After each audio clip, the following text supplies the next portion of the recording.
And the first time Nitaino was being recorded was by Columbus when he first went to Quisqueya, or people want Dominican Republic or Haiti. And he was about this book here in his diary. I recommend this one. This one is about maybe 3 volumes. I have all 3, but this one is good because this guy was he actually interprets the original text into the original English. And the reason I say that is because when you read an updated books and the way they describe Columbus's definition, his interpretation, they say that they don't really say Nitaino. They say no. They just say nobility. The definition is apparently the definition of Nitaino. They don't say, yeah.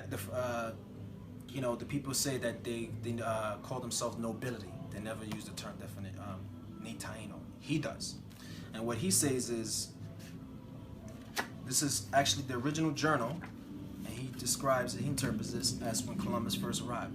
He says, this village, he says, is almost 3 leagues to the southeast of Punta Santa. And as the canoes go rapidly with oars, they went ahead to make known to the cacique that the Christians were, whether by the cacique, they meant king or governor. I'm sorry, let me read that again. I kind of skipped the line. And as the canoes go rapidly with oars, they went ahead to make known to the cacique that the Christians were coming. Up to that time, the admiral had not been able to understand whether by cacique they meant king or governor. They also have another word for a great personage, and that is to say Nitaino or Nitaino. And he did not know whether it meant a hidalgo, governor, or judge. As you can see, Columbus really did not know what he was talking about, or the definition, and then this term Nitaino being described as nobility is false, is inaccurate. It's just that, you know, they use the term hidalgo here, and hidalgo is a Spanish term meaning nobility.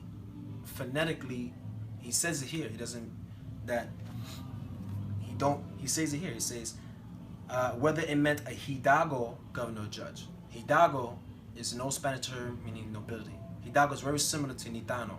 So they really think this, you know, they seeing this Indian coming in with this feather with people behind him, and he's like the head guy, and they think he's some type of noble king.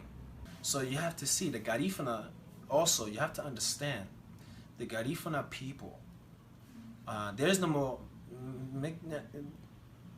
more Kalinago speakers. Just to get that clear, there is no more. The only people that has very similar to our language, and then 70% of their language is full of Arawak language, maybe 80. It's the Garifuna people.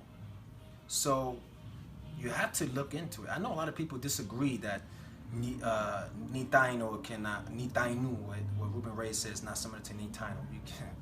I think that's ridiculous. You know, if you look at it, you can see that it's the same. It's the same thing. But it makes sense that it means my blood relatives, because ita means blood. So Nita means my blood, my people.